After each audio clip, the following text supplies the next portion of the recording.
everybody. Welcome to our very first B2B tips to grow and transform.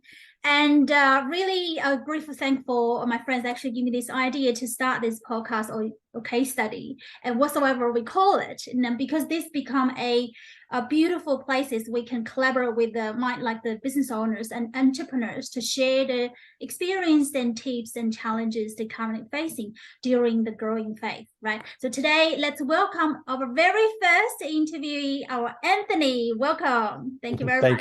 Thank you, Joanna. Thank you, and yeah, shout out to your friends for encouraging you to do this. Well done. That's great. You know, we all need to share, and from our own testimonies and experience, we can help each other along our own journeys and pathways. So well done, and well done to you, Joanna. Thank you so much. Thank you so much. So first of all, to start with, can you briefly introduce yourself? Because as I know, you are serial entrepreneurs. You build so many business on brand. Yeah, just give us a brief introduction about your business journey. Yeah, sure. Well, I'm a believer that we've all got talents, and a talent or talents in life. And I guess, put it very simply, I had a talent of connecting and a talent of creating. So connecting with people, whether through school or through business, or creating opportunities, seeing things from a creative genre, from a creative platform, from a creative way to move forward. So always was that way. When I left school, I quickly got a job, knowing that I didn't do too well at school because, like many in year 12, I played more than I studied, but quickly got a job and then became apprentice of the year in the graphic arts industry 2 years in a row. And in my second job, I became the largest client for the company I work for. So in the afternoon, I was managing their pre-press, and in the daytime, I was out there creating and generating work for that company that I work for. So it got to a situation where I was their biggest client. You know, I'd actually do the work that I brought in. Arnott's was my biggest client. I started an advertising agency. Before that, I was getting work specifically for the pre-press industry. Then I decided to create an agency within their company, leveraging, this is a point too, leveraging their equipment, their profile, their facilities. And I started my own creative agency, leveraging that, and then going out there and picking up Arnott's as my first advertising client. And I had Arnott's for 12 months. Did a lot of work across all of their biscuit brands in terms of their point of sale, and helping to sell Tim Tams in the summer months. After picking up Arnott's, I decided, well, maybe it's time to get another client. So I thought, who do I know? And there's another point. Who do you know in your network? If you need to get to that person, you might know that person, who ultimately get to that person. So I did that. I knew a guy called Neil Renfrey, who introduced me to another guy called Peter, and Peter introduced me to a lady called Danielle Smalley. And Danielle Smalley was then the communications manager at Hornsby Shire Council. So I called her up and I said, oh, look, I've got this creative agency. I'm doing work for Arnott's, and can I help Hornsby Shire Council rebrand the Bushland Shire theme? And she said, well, you've missed out. We started the pitch 4 weeks ago. And I said, well, can I have a wild card? I'll have a wild card, like I'm local. And she said, oh, why not? And she gave me a wild card.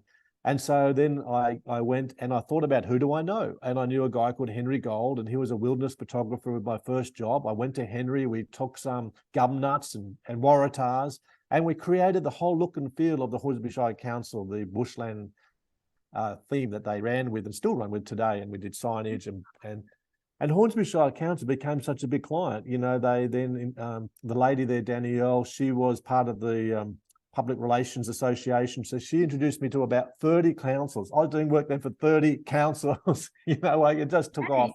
And then because and this is also just, I guess, helping people out on their journey, always be friendly, never underestimate anybody. As I went to see Danielle, I always got to know a lady called Jennifer Fernandez. She was the secretary for the general manager of Hornsby Shire Council. I just say hi. Hi, Jennifer. Good to see you. Hope you're having a nice day. Now, Jennifer saw the work I was doing and referred me to her husband, Alan, who has since left us, but he had the Indian tourism account.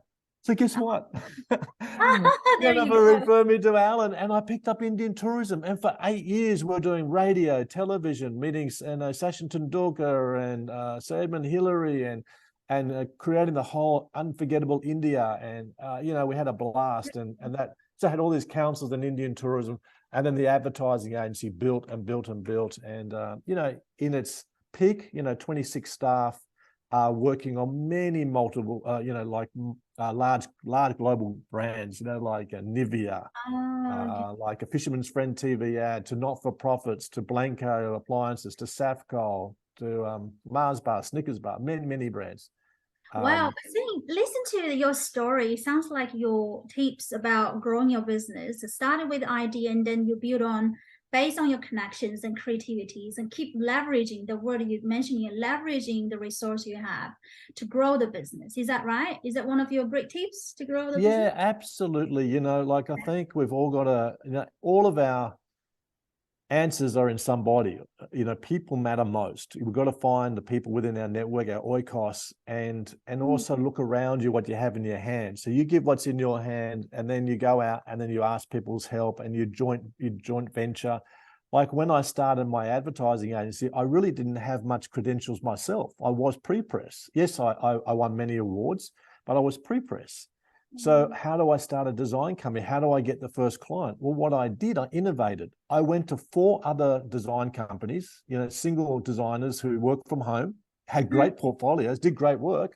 And I asked them, look, I said, how do you get business? Oh, it's very hard because I want to stay and just do the design work. I said, well, why don't I rep for you? So I took their portfolio and I put them under my brand. And then I went to represent their work under my banner. And then I picked up the work based on that. And then I started then obviously creating my own look and feel on things that I did. Wonderful. Yeah. Right. Well, that's very inspiring. And I think that's the true essence of entrepreneurship, right? So leverage and collaborate and share the resources and build together. So other than these ones, any other golden nuggets you want to tell our audience that in the growing journey, any other things you want to, Yeah, no, I love to share some things that I learned along the way. Always look to help others. It's not all about self. It's all about self-consumption, about me. You're not, it's not going to work. And, you'd always be open. You want to help everybody. And every client that I went to meet, I met with an enthusiasm, with a passion. I didn't go there saying, oh, this is all the other work I've done. I went there with the solution for their brand, show some creativity. I remember going to Franklin's when Franklin's was a large supermarket banner in Australia, and I created a character called Frank and a character called Lynn, and Frank and Lynn takes you shopping at Franklin's, and Frank had his specials. And like just by going there with an idea opened up opportunities to meet other people. That idea might not have gone ahead, but other ideas might, or they get to know you. It's all likability, huh? I started B2B in Australia. The guy called Ian Pendlebury, he bought the rights from Canada to bring B2B into Australia.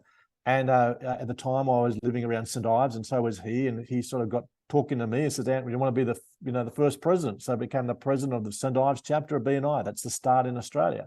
And then we talked and I said, well, why don't I start another chapter in Hornsby? So we did that. We started the Hornsby chapter and then another chapter in Custom House in the CBD of Sydney. So I was, a part of 3 B&I chapters, the first 3 B&I chapters, and then B&I has now taken off, and I can see how big it's getting globally, and good on that. Again, giving out. What's B&I about? It's about giving a referral, not about getting one. It's about give first. So another few tips I learned along the way was listen and listen. And this is important. Listen and listen. I used to tell my account manager in the advertising agency, and again, a live example, a young lady, she's an account manager, very smart, very intelligent, very good with detail. We went to see a client. She was part of the Nivea Beiersdorf company. And we got the brief and we came back to the office, and her name was Gabby. She wrote a very detailed reverse brief, capturing everything the client wanted from, knowledge base. It was spot on. And I said, now, is there anything you're missing? And she said, no, and that was it. I said, no, you're missing something. What is it? I said, did you listen and listen? She said, what do you mean? I said, did you listen to our client? She wanted to dare herself to go to a restaurant by herself. She'd never done it. And she felt weird, nervous, scared, whatever. She wanted to do that. And also too, she was about to go on a trip with friends to Central Australia, to Uluru. And she was concerned about the flies. I asked her, what are you concerned about? Oh, the flies. So I said, now what I want you to do, I want you to go get one of those hats with all the corks in it. And I want you to go get a dinner for one at a top restaurant in Sydney. And I want you to send that to her as a gift. Oh, That's the beautiful. listen and listen, because when you ask a few questions, once you're there professionally, you also want to win the personal side. You want to win the rapport. And Yeah. by doing that, you show that you do listen, not all about the work. So we Mhm. end up winning a lot of work from her. And then she left and went to another company, SC Johnson. We picked up that work as well at that time when I had my agency, because we showed we cared for her as a person, not just her as being an opportunity to get work. So that was Wow. good. Yeah. Oh, it's amazing, amazing. Thank you so much for sharing that. And I Thank you. believe that your business, you're on the journey that you're constantly growing and it's still growing, isn't it? So can you let us know what is your current business focus and what are the challenges you are actually currently facing still? Yeah. So, sorry. Yeah. So I stopped my advertising agency in 2011 through, I guess, somewhat forced in that I took on an illness, an autoimmune illness from my days of being a youngster and borrowing lead from the roofs around, I won't say the suburb because in case they go, oh, and making sinkers for the local fishermen. Well, who would have thought that many, many years later some lead poisoning sort of came out. So I had to deal with that, and that sort of shut me down in being able to lead the business, and things happen and transpire. That's life, and life happens, huh? It's all about pivot and how you go forward. So following from that, we moved out of Sydney to a beautiful suburb or beautiful country town called Bellingen on the mid-north coast. We actually live in a place called the Promised Land. If you Google Promised Land Bellingen, it's called the Promised Land. It is sensational here, surrounded by mountains and rivers. And we came up here, and then I sort of reinvented. Like I still have a creative outlet. And I'm going to rebirth that, especially in the area of cause marketing, and that's a passion of mine. But also in creating my own brands. See, once I had my advertising agency, and I loved it, I was like a pig in mud with the advertising agency because it gives you such creative license to go out there and work on all different types of medium. Yeah, But now, when I was here, I think, let's do something a bit different. Let's create my own brands. So I yeah, understand both sides, being exactly. from that side and now being from being a bit more frugal and careful and whatever, because you've got to manage, not that we ever abused funds from our clients, but, suddenly you've got every dollar counts. So we started a company called On Team, and On Team is a professional consulting firm. We were helping a lot with people specifically from Hong Kong to immigrate and come to Australia. And we thought, wow, this is working. So then we started an immigration business called Top Oz. So we now help with all the immigration pathways for clients, again, predominantly in Hong Kong. And then we now help those people from Hong Kong find Australian employers, GTI, global talent people, bringing them into Australia, and also looking at how we can incentivize or introduce business from Hong Kong to Australia. Now, from this, we got to meet some now great friends of ours over there who got the rights for a technology that reduces plastic in landfill or in the environment or in oceans with no microplastic, third-party evidence, and developed by NAMI, who are a global recognized, over 50 patents globally. These guys aren't sort of like small Bunsen burner guys like, designing or creating something. They are world renowned. And so they've perfected this incredible new technology that is able to help plastic and the plastic issue and the plastic problem. So we created the brand Pack to Earth, PAK to Earth. Packaging goes back to Earth. And so we've created that, and then we've gone out and looked at, well, what can the positioning be? Now, there's a lot of greenwashing going on in this space. A lot of people say it's biodegradable, and even the commercial biodegradable, commercially degradable. It's all a little bit misleading. It all has to go to an industrial treatment. Okay, so it needs to go to another party to then break down. So probably 5% goes there. But everyone thinks they're doing the right thing. But that's just because it is a commercial. Ours doesn't need a commercial facility. But without going too much into that business, it is another opportunity where I've got another thing to do about connect, create. So connect the brand, create the brand, connect with the people. So we've been talking to Australia through ABCO, and hopefully, they're seeing now that we really do have a solution for so many brands that want what we have in Australia. But we're Yeah. going outside of Australia. We then connected with some of the largest packaging importers into the States. And now they're getting as clients, the caliber of, Dole Food Group is trialing, and Walmart and others trialing this technology and having great results because it has a part to play in reducing the issue of plastic. So we came up with the positioning line, plastic to be plastic no more. Basically, I think to myself, everyone doesn't like plastic because of what it can do and harm it can do, and I agree with them. But at end of life, after 2 years, it will completely disappear and leave no microplastic left, no toxins, FDA approved, all of that. Then that's a good thing. That provides a solution to a lot of plastic that's problematic, meaning it can't be recycled. We can be recycled, by the way, but if it misses recycles, we provide that eco-insurance. So we are part of the circular economy, but it's so much plastic still ends up in landfill. And rather than trying to confuse people and go on the green bandwagon, whatever, I saw that just make it very simple. So I want people to know that plastic to be plastic no more is actually good plastic. It has an end of life. So that's something we did. And then lastly, what I'll talk about is our ritual chai. So I fasted coffee for a year. And I thought, okay, what am I going to drink? No coffee, morning coffee. What do I do? So I went on the soy hot chocolates for a while, and I assumed, no, I'm putting on a bit of weight, although I can't do that forever. So somebody said, why don't you try, this chai at this particular restaurant? And I did and loved it, and end up buying into the restaurant and then creating the brand called Ritual Soul Brew Chai. And then we tried to take that out of the market, try to take it out of the restaurant already with its bonsai, because it works with all milk, but it particularly worked good with bonsai. Had problems with that. So here comes another lesson: trial and error, tweak, refine, go to market, see what they say. So we came back. And now we've got it perfected as a brew. So it's not a syrup, it's not a powder, it's a brew. We've done the 20 minutes of brewing for our clients, so they don't have to do that. We save them time. It's 50% of our brew. It's 50% of whatever milk the client or consumer would like. And so we've got a solution now. So cafe owners, if you want to serve your good coffee, which you should, what about your chai, guys? What about your chai? Well, we serve the Bondi chai or the powder chai or the syrup, whatever. That's okay, but it's not real. It's a powder or syrup. It's not real. While we have the piranha or our own sticky, that's good, but it takes a long time and it's not that versatile. You can't really make it iced, and you can't make it in a smoothie or a cocktail. Well, we have a solution. Put on ritual chai as well, and we can make it fast, and it's 100% organic and true to a masala chai. Or if you've got powder, offer ours as well. Offer the powder, offer your Bondi, but also offer ours as a alternative. Charge a little bit more because we're the real deal.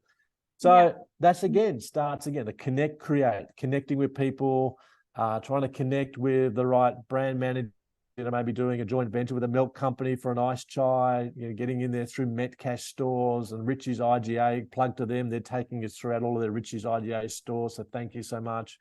Then finding out cafes and then talking with them, conversing, so connecting and creating marketing and so on and so forth. So there's some of the things I'm doing now. And then, as I said before, I only just started last week. I thought to myself, I really want to get back into helping people creatively.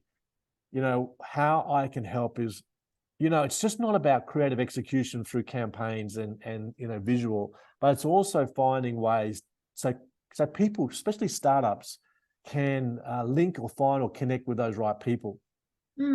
Another quick story, Joanna, that I really did have success with this, and I'm going to do it again. And that is, again, if you want to get to this person, you've heard it said, if you sort of got a bit of a like for a particular boy or girl, sometimes if you show a bit of interest in their friend, that person that maybe you like, it's a bit of a cheeky tactic, right? Cheeky tactic.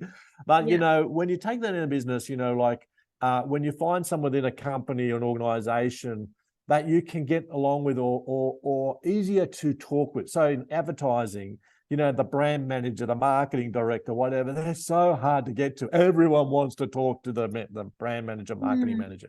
And, who are you? They're already maybe under contract with a big advertising agency, whatever. So, you find other people within the marketing sector, maybe they look after their corporate citizen side of the business. Maybe they're looking after their cause marketing side of their business, and you create opportunities for them, and then inevitably they're mixing it with the other guys. And so, so in other words, the lesson is think outside a little bit of the box to find out who the people is to meet. It might not be the end goal, but it's still someone you can help along the journey. You know what I'm saying? Right. Find ways to go to meet people is so I want to help people do that. We want to start a creative services as well as what I'm doing now. I can talk from owning and leading an award-winning advertising marketing company, and actually building my own brands that are going global as well. I've now got a little bit of wisdom, something to share. I believe that I can help others on their pathway. Yeah. Wow, wonderful. I think I've learned so much from your experience and story that I have a big three takeout. I just quickly summarize for the audience. I think from Anthony's success that he has a great details orientation about what he's about, the listening skills, right? That's why I think you can hold many stakeholders, great important stakeholders for your business. And based on that, because you have a mindset, the second is have a mindset to help others and to leverage to really caring and giving, and they create a vibe around people around you. It's this supporting environment. The lastly, that you can then leverage on that to really build in business and grow further. And thank you so much for actually sharing your challenges as well. That's a great idea to, your new products, about your chai and your plastic products. Yeah, and I think they are very health conscious and environment purpose-driven type of products. So if in any audience that that a connection can be benefit for Anthony's current business, to pass the message out, share his great concept, feel free to contact Anthony or me, and we can connect you all. We hope that's become a collaboration platform as well to help mutually. So at the end, do you have any final words for our audience? Joanne, you're a darling. I thank you so much. Yeah, I think anyone that wants to connect with yourself, any client of yours, friend of yours, that wants 1 hour with me just to brainstorm, no charge, just to see where it can go. Happy to do that, and like to explore creativity. Many great smart people. The world is full of knowledge at the moment, right? It's not that hard, but you still need people to help you on that knowledge pathway. I come along with, I guess, out of the box creative thinking, and we can explore that together with your clients and your friends, and hopefully I believe it'll help them all on their journey. Sure, let's be creative and help each other out. Thank you Amen. very much, Anthony. Thank you, Joanna.